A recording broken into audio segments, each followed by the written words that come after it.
rencontre a permis aux représentants des institutions nationales et régionales et ceux du secteur privé de se prononcer sur les statistiques de l'élevage au Niger, suivant les réactions dans ce reportage de Guy Matutia et Hamani Seyni.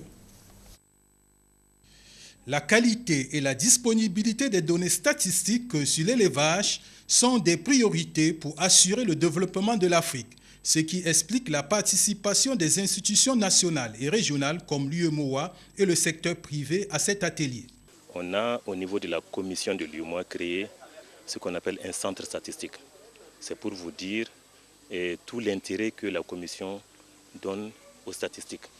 Et ce centre statistique est chargé de la production des statistiques dans tous les secteurs, donc notamment l'élevage, l'agriculture, etc.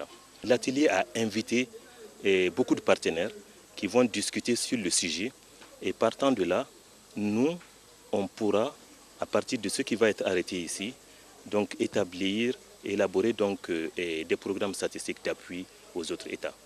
Pour ce qui est des statistiques d'élevage au Niger, on peut dire que ça s'est amélioré, puisque le pays, en tout cas, a conduit un recensement général de l'agriculture du cheptel en 2005, donc, qui a fait quand même renouveler toutes les données structurelles sur les effectifs du cheptel, les enclaves, les éleveurs, la répartition du bétail, donc avec une approche modulaire. Donc effectivement, ça a fait école au niveau de la sous-région. Effectivement, de ce point de vue, on peut dire qu'il y a eu beaucoup d'améliorations. Nous avons mis en place une méthode d'estimation du suivi des paramètres des troupeaux qui a été expérimentée au Mali, dans la région de Ségou, en 2010. Donc c'est cette méthode que nous sommes en train de peaufiner pour pouvoir approcher l'estimation des données au niveau de l'élevage. Dans nos différents États en Afrique, la collecte, l'analyse et la diffusion des données statistiques sur l'élevage sont confrontées à de nombreuses contraintes, d'où la nécessité de les améliorer.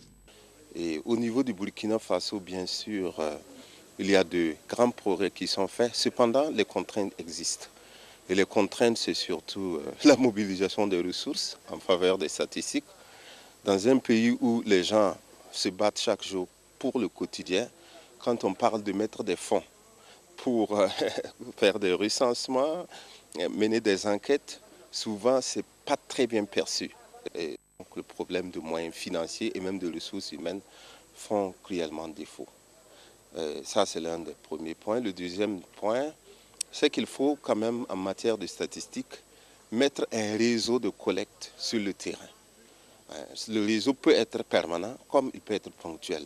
On a toutes les gens du régional, on a la BAD, on a l'Afristat, on a le UMOA, on a toutes les gens de région. Alors, ce que nous proposons, c'est pas seulement de faire des recommandations, mais de suggérer les projets. Par exemple, une proposition qu'à Afristat, ils ont dit qu'il faut entretenir les recensements d'élevage dans tous les pays de l'Afrique de l'Ouest en même temps. Comme ça, on peut harmoniser toutes les méthodologies, on peut collecter les données, on peut discuter ensemble.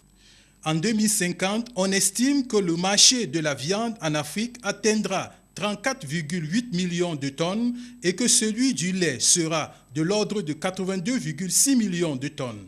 Ces enjeux exigent donc aux États et institutions africaines et du secteur privé de disposer des statistiques de qualité et disponibles sur l'élevage en vue d'assurer le développement économique du continent africain.